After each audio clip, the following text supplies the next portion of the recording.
ജപ്പാനിലെ നാഗസാക്കിയിൽ അമേരിക്കൻ സൈന്യം atom bomb വർഷിച്ചിട്ട് August 9-ന് 79 വർഷം പൂർത്തിയായി. ഈ അവസരത്തിൽ നാഗസാക്കിയിലെ കണ്ണ് നഷ്ടപ്പെട്ട മാതാവിനെ നമുക്ക് പരിചയപ്പെട്ടാലോ? ഷിൻഡോയിസവും ബുദ്ധമതവുമാണ് ജപ്പാനിലെ പ്രധാന മതങ്ങൾ. 1549 വിശുദ്ധ ഫ്രാൻസിസ് സേവിയറിൻ്റെ പ്രേക്ഷിത പ്രവർത്തനം വഴിയാണ് ജപ്പാനിൽ കത്തോലിക്ക സഭ എത്തുന്നത്. 1587 മുതൽ ക്രൈസ്തവർക്കെതിരെയുള്ള പീഡനങ്ങൾ ജപ്പാനിൽ ആരംഭിച്ചു.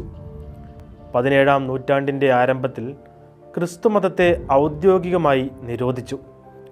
എങ്കിലും നാഗസാക്കിയിലെ കത്തോലിക്ക സമൂഹം നീണ്ട 250 വർഷം രഹസ്യമായി അവരുടെ വിശ്വാസം കാത്തുസൂക്ഷിച്ചു. 1859 ജപ്പാനും ഫ്രാൻസും തമ്മിലുള്ള വ്യാപാര കരാർ മൂലം വിദേശീയർക്ക് നാഗസാക്കിയിൽ ഒരു പള്ളി പണിയാൻ അനുവാദം കിട്ടി. അതാണ് ഔറ കത്തീഡ്രൽ. ഫ്രാൻസിൽ നിന്നുള്ള വൈദികരായിരുന്നു അജപാലന ശുശ്രൂഷ നടത്തിയിരുന്നത്. 1865 നാഗസാക്കിയിലെ കത്തോലിക്കർ രഹസ്യമായി 4 ദേവാലയങ്ങൾ നിർമ്മിച്ചു. 1868 ക്രൈസ്തവർക്കെതിരെയുള്ള മതമർദ്ദനം വീണ്ടും ജപ്പാനിൽ ആരംഭിക്കുകയും തൽഫലമായി നാഗസാക്കിയിലെ 3000-ലധികം കത്തോലിക്കരെ നാടുകടത്തുകയും ചെയ്തു. ക്രിസ്തു മതത്തിനെതിരായ നിരോധനം 1873 റദ്ദാക്കിയതിനാൽ നാടുകടത്തപ്പെട്ടവർ തിരികെ എത്തി. 1880-കളുടെ ആരംഭത്തിൽ നാഗസാക്കിയിലെ ഉറാക്കാമി പ്രദേശത്ത് തന്നെ 5000-ഓളം കത്തോലിക്കർ ഉണ്ടായിരുന്നു. 1880 ഓഗസ്റ്റ് മാസം 15-ാം തീയതി താൽക്കാലികമായി ഉണ്ടാക്കിയ ചാപ്പലിൽ അവർ വിശുദ്ധ ബലി അർപ്പിച്ചു. 1889 ജപ്പാനിലെ ഭരണഘടന മതസ്വാതന്ത്ര്യത്തിന് അനുവാദം നൽകി. 1914 ഉറാക്കാമി കത്തീഡ്രൽ നാഗസാക്കി നഗരത്തിൽ പണി കഴിപ്പിച്ചു. ഫ്രാൻസിൽ നിന്നുള്ള മിഷണറി വൈദികരാണ് അതിന് നേതൃത്വം നൽകിയത്. ഒരു കാലത്ത് ഏഷ്യയിലെ ഏറ്റവും വലിയ ദേവാലയമായിരുന്നു ഇത്.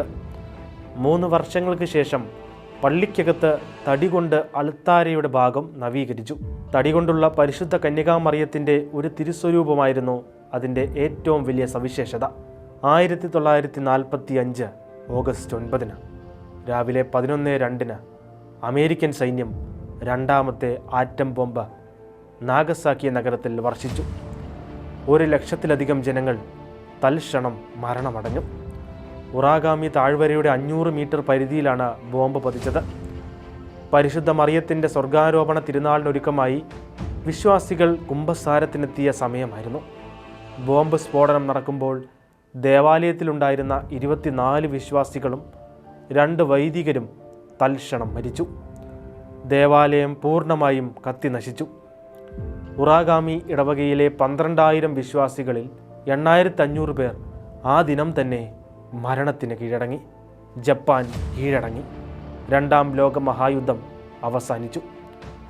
1945 ഒക്ടോബർ മാസത്തിൽ ജപ്പാനീസ് സൈന്യത്തിൽ നിന്ന് വിടുതൽ കിട്ടിയ സൈനികനും കത്തോലിക്ക വൈദികനുമായ കാമോൻ നോഗുച്ചി തകർന്നടിഞ്ഞ ഉറാഗാമി കത്തീഡ്രലിൻ്റെ ഉള്ളിൽ പ്രാർത്ഥിക്കാൻ കയറി ഹോക്കായിഡോയിലെ തങ്ങളുടെ ട്രാപ്പിസ്റ്റ് ആശ്രമത്തിലേക്ക് ഓർമ്മയ്ക്കായി എന്തെങ്കിലും എടുക്കുക എന്നതും അദ്ദേഹത്തിൻ്റെ ഉദ്ദേശമായിരുന്നു. അവശിഷ്ട കൂമ്പാരങ്ങൾക്കിടയിൽ 1 മണിക്കൂർ പരതിയെങ്കിലും ഒന്നും ലഭിച്ചില്ല.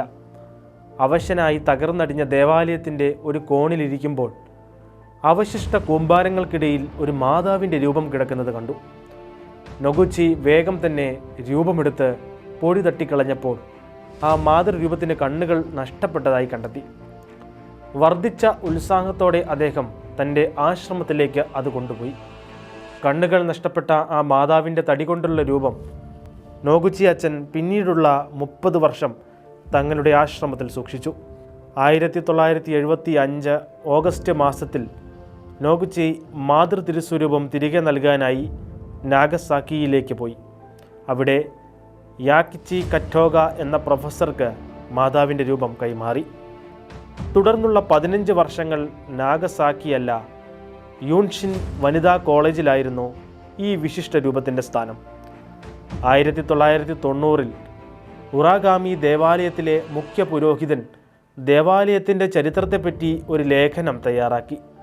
അതിൽ തകർന്നടിഞ്ഞ ദേവാലയത്തിൽ നിന്ന് ഒരു സൈനിനു മാതാവിൻ്റെ തിരുരൂപം കിട്ടിയതിനെപ്പറ്റി പരാമർശമുണ്ടായിരുന്നു. ആ സൈനികൻ്റെ പേര് അറിഞ്ഞാൽ നന്നായിരിക്കും എന്ന് അദ്ദേഹം എഴുതിയിരുന്നു. ഇത് വായിച്ചറിഞ്ഞ ഫാദർ നോഗുച്ചി നടന്ന സംഭവങ്ങളെല്ലാം വിവരിച്ച് മുഖ്യ പുരോഹിതന് കത്തെഴുതി. പ്രൊഫസർ യാക്കിച്ചി കറ്റോഗ മാതൃരൂപം ഉറാഗാമി ദേവാലയത്തിന് കൈമാറി. പിന്നീട് ഈ രൂപം ആറ്റം ബോംബ് മ്യൂസിയത്തിലേക്ക് മാറ്റി.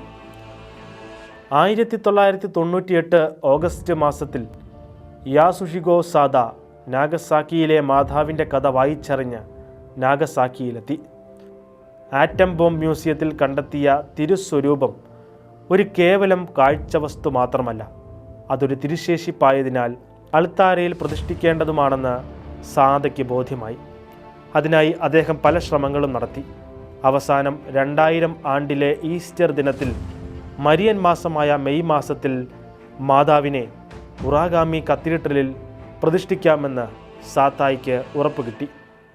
2005 ഓഗസ്റ്റ് മാസം 9-ാം തീയതി ചൊവ്വാഴ്ച രാവിലെ 10:30 ഉറാഗാമി കത്തീഡ്രലിൽ നടന്ന പ്രൗഢഗംഭീരമായ ചടങ്ങിൽ നാഗസാക്കിയിലെ ആറ്റം ബോംബാക്രമണത്തിൽ തകർന്ന മാതാവിൻ്റെ കണ്ണില്ലാത്ത തടികൊണ്ടുള്ള രൂപം കത്തീഡ്രലിനുള്ളിൽ പ്രത്യേകം തയ്യാറാക്കിയ ചാപ്പലിൽ പുനഃപ്രതിഷ്ഠിച്ചു. കണ്ണു നഷ്ടപ്പെട്ട നാഗസാക്കി മാതാവ് ലോകസമാധാനത്തിൻ്റെ പ്രതീകവും സന്ദേശവുമാണ്. രാഷ്ട്രങ്ങൾ തമ്മിലുള്ള കുടിപ്പക അനേകരുടെ മുഖം വികൃതമാക്കുമ്പോൾ ഒരു നിമിഷം കണ്ണു നഷ്ടപ്പെട്ട മാതാവിൻ്റെ മുമ്പിൽ ഉത്തരവാദിത്തപ്പെട്ടവരുടെ അകക്കണ്ണ് തുറക്കാനായി ഒരു നിമിഷം നമ്മുടെ മിഴി അടയ്ക്കാം.